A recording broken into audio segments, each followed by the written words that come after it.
சட்டவிரோதமாக குடியேறி இருந்தாருங்கிறதுக்காக கையிலையும் காலையும் விலங்க போட்டு அழைச்சிட்டு வர்றாங்களே, அதை பத்தி ஒரு துளி கூட வாய் திறந்து பிரதமர் பேசல.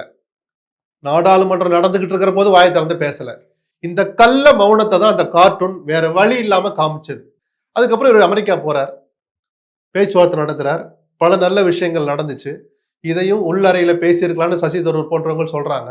சரி, வெளியில ட்ரம்ப் சொல்லவும் கொஞ்சம் சங்கடப்படும். என்ன மெக்சிகோவை மிரட்டுறோம், கனடாவை மிரட்டுறோம், ஒழுங்கா வந்து கூட்டிட்டு போய் நான் தான் இப்படிதான் வந்து விடுவேன்னு சொல்றோம். வெளிப்படையா சொன்னா அவங்களுக்கு பயம் இல்லாம போயிடுமா, நம்ம சத்தம் இல்லாம செய்யறேன்னு சொல்லியிருப்பாரோன்னு ஆசையா நினைச்சுக்கிட்டு இருந்த நேரத்துல அடுத்த பிளைட்டும் கை விலங்கு கால் விலங்கு போட்டுதான் வந்து இறக்கி விடுறான். அப்ப பிரதமருடைய அந்த அமெரிக்க பயணம் இந்த விஷயத்துல வெற்றியை தரல. தொடர்ந்து இந்தியர்களை அவமானப்படுத்தி வெளியேற்றுறாங்கிற அந்த வழி இந்த கார்ட்டூன்ல 50% வேணான்னு நினைச்சதை கூட சரிதானு நினைக்க வைக்குது இல்ல. ஒரு பத்திரிகை எப்படி சார் கருத்து சொல்லுவாங்க? ஆமா, வழியை தருகிற கார்ட்டூன் தான், நான் மறுக்கவே இல்லை. உங்களுக்கு வலிக்குது, அப்ப ஒட்டுமொத்தமா நீங்களும் தமிழன் தானே, நீங்களும் இந்தியர் தானே, உங்களுக்கு அது வலிக்காம இது மட்டும் வலிக்குது. அப்ப நீங்க என்ன உணர்வு உங்களுக்கு இருக்கு? பாரத் மாதா கி ஜெயன்னு சொல்ற தகுதி உங்களுக்கு எங்க இருக்கு? பாரத் மாதா கி ஜெயன்னு நீங்க சொன்னதை நாங்க தப்பு இல்லைன்னு நினைச்சதுனாலதான் நமக்கு வலிக்குது. குஜராத்காரன கை மேல காட்டுகிற காட்டம், பஞ்சாப்காரன கால் விலங்கு போட்டா நமக்கு ஏன் சார் வலிக்குது? நீங்க சொல்ற அந்த பாரத்ங்கிற வார்த்தை நீங்க நாங்கள் சொல்லாமலேயே நமக்கு அந்த உணர்வு இருக்கு, அதனாலதான் நமக்கு வலிக்குது. ரெண்டாவது தடவை கை விலங்கு போட்டு கால் விலங்கு போட்டு வந்தாங்களே, யாராவது இங்க இருக்கிற பிஜேபிக்காரன் ஒருத்த வாய் திறந்தாங்களா?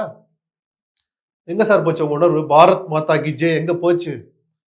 ஏன் மௌனமா, ஏன் கல்ல மௌனம் சாதிக்கிறீங்க?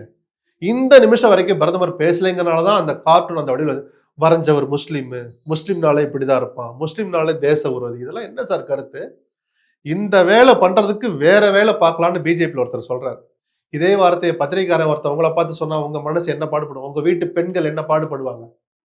அர்த்தமற்ற வாதம். விகடனை கண்டிக்கணும்னா ஒரு கடிதம் எழுதலாம். இந்த நாட்டை ஆண்டு கொண்டு இருக்கிற பிரதமரை, 11 வருஷமா பிரதமரா இருக்கிற ஒருத்தர் நீங்க இந்த மாதிரி போட்டது தப்பு, இனிமேல் இப்படி போடாம பாத்துக்கங்கன்னு தாராளமா கடிதம் எழுதுகிற, நேர்ல போய் சந்திச்சு சொல்ற உரிமை அண்ணாமலை உள்ளிட்ட பிஜேபியினர் எவருக்கும் உண்டு. நாங்க போடுவோம், உங்களை யாரையும் பார்க்க மாட்டோம்னு விகடன் எம்டி சொன்னார்னா நீங்க அதுக்கப்புறம் சொல்லுங்க, உங்களுக்காக நானும் சேர்ந்து குரல் கொடுக்குறேன். அப்படி பார்க்க மறுப்பவர் அல்ல அவர். அந்த முயற்சி எடுத்தீங்களா? அதிகாரம் இருக்குங்கிறக்கா நீங்க முடக்கிட்டீங்களே. அப்ப கருத்து சுதந்திரம் பத்தி நீங்க பல நாள் மடியில வாய்களையே பேசுறீங்களே. ஸ்டாலின் சில விஷயங்களை எடுத்த போது கருத்து சுதந்திரம் எங்க போச்சுன்னு குரல், அப்ப இந்த கருத்து சுதந்திரம் எங்க போச்சு? எல்லாம் ஒரே குட்டையில ஊர்ன மட்டை தான். அது ஸ்டாலின் ஆனாலும் சரி, எடப்பாடி இருந்தாலும் சரி, காங்கிரஸா இருந்தாலும் பிஜேபியா இருந்தாலும் சரிதானா, அவனவனுக்கு வழி வர்றப்போதான் துடிக்கிறாங்க. இது நியாயமற்றது. விகடன் செஞ்சது 100% சரின்னு நான் சொல்ல. கருத்து சுதந்திரம்னு பாக்குற போது எதற்காக எந்த சூழல் அந்த கார்ட்டூன் போட்டாங்கன்னு பாக்குற போது இணையதளத்தை முடக்குகிற அளவுக்கான குற்றம் அது அல்ல. இதை இப்படி பிஜேபி டீல் பண்ணியிருக்க கூடாது.